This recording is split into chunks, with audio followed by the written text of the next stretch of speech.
Alert from 313, Foxtrot urgent.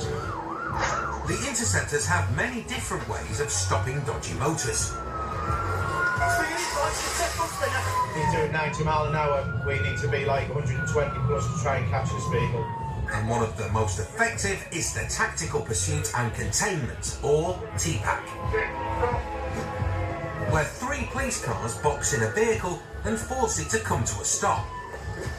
The TPAC, that's a really good tool if you've got somebody that's travelling along a dual carriageway and you want to get that vehicle stopped.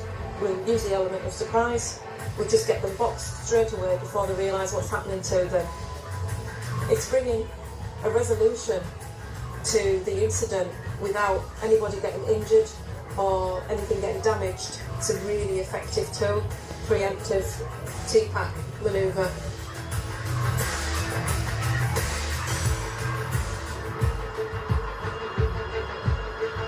It's Saturday night, and Interceptor Paul Jacko Jackson has just started his shift. He's single crewed in the unmarked Beamer. We've only been in the door 5 minutes and we've been past the job that's actually ongoing as we speak. We've got some information about a male that's travelled from the concert area down to Liverpool to collect a large quantity of drugs, and the intelligence is that he's hired a van for it because the amount he's meant to be collecting is too big to fit in his car. We're fairly confident that there's at least one pinch point you must go through, so all of our cars are heading up there now with a view to doing a preemptive stop on the vehicle. Jacko's nicked hundreds of villains and won numerous awards and commendations in his 2 decades on the force. He's in his element tonight. These are the sorts of jobs you relish being involved in. We train hard for them so that when it happens in reality, we're bang on it. And what we're aiming for is an element of shock and awe. They won't know what's hit them till it's too late. The hired van is believed to be driving on an A road, and Jacko knows the perfect place to lie in wait, and what to do when it turns up. Who else do you want me to sit in the garage forecourters and unmarked when he goes past that and pull out? Then I believe vehicle use can be round the corner on the 689 down toward Howden. Roger, Smith, we could all either on the back of the garage. That works even better. I'm probably going to have to go front on it and hide yous. Yeah. I'll go vehicle 1, go back, and then we can hide the RV behind me. Jacko's going to be lead car, using his unmarked Beamer to hide the marked cars behind him and moving in front of the hired van when the TPAC takes place. We're now looking to utilise a preemptive box. The difficulty you've got is we're in big vehicles, so it's about being tight and hiding behind each other and getting the box tight, but this is what we train for, and if we get it right, which we usually do, they'll be filling the pants and we'll be filling the cells. Happy days. Coming your way now. That's the 3rd vehicle, I think. It's on its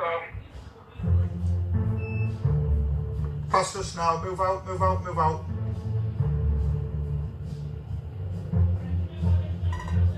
The key is to get all 3 police cars in position without them being seen by the driver of the hired van. Can you get bumper to bumper with me? We might get it before the roundabout. The vehicle we're after's just gone past us, so we're hoping to try and get a box on imminently.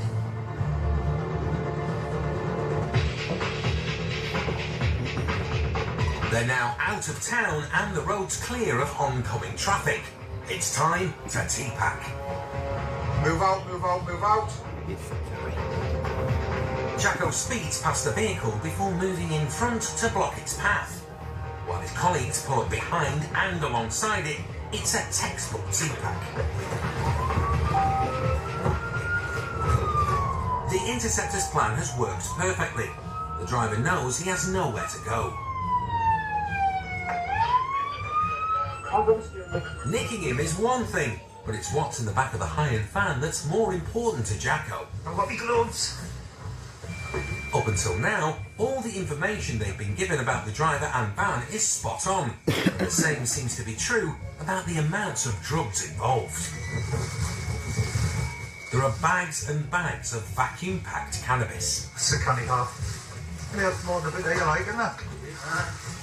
In both the blue plastic sack and the suitcase, it's a humongous haul of this Class B drug. A colossal amount. Hello, could we request recovery this vehicle, please? The amount of drugs they found is surprising, as is the price. 5 pence. He's not charging the going rate, I wouldn't suggest. 5 pence. To be fair, it might be own personal use. Not a chance. Jacko's confiscated huge amounts of substances over the years, but this haul is a biggie, even for a veteran interceptor like him. I've seized a lot of cannabis in my time, but I personally have never seen it packed in this way. That's vacuum packed, so you're literally cramming as much as you possibly can in there, and it weighs a fair amount. It's obviously a decent operation. The driver's been arrested for possession with intent to supply controlled drugs. I believe he's in the subject of being drug tested as well, because he looks under the influence. We need to download his phone, gather as much evidence as we can. The package will be prepared and CID will be picking this one up in the morning. I think they'll relish getting this one, because this isn't your 10 a penny drug dealer. From start to finish, this job couldn't have gone smoother. Textbook stop. No damage, no injuries, happy days. As we've gotten a massive amount of drugs back. I couldn't begin to tell you how much that's worth, to be perfectly honest. I would say it's in the realms of tens of thousands of pounds, if not beyond that.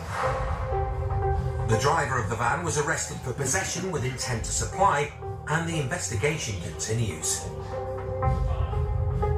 It's been a fantastic job, taking over 10 kilos of high-grade cannabis off the streets and disrupting the supply chain. This is one of the biggest seizures for the team in the past 12 months.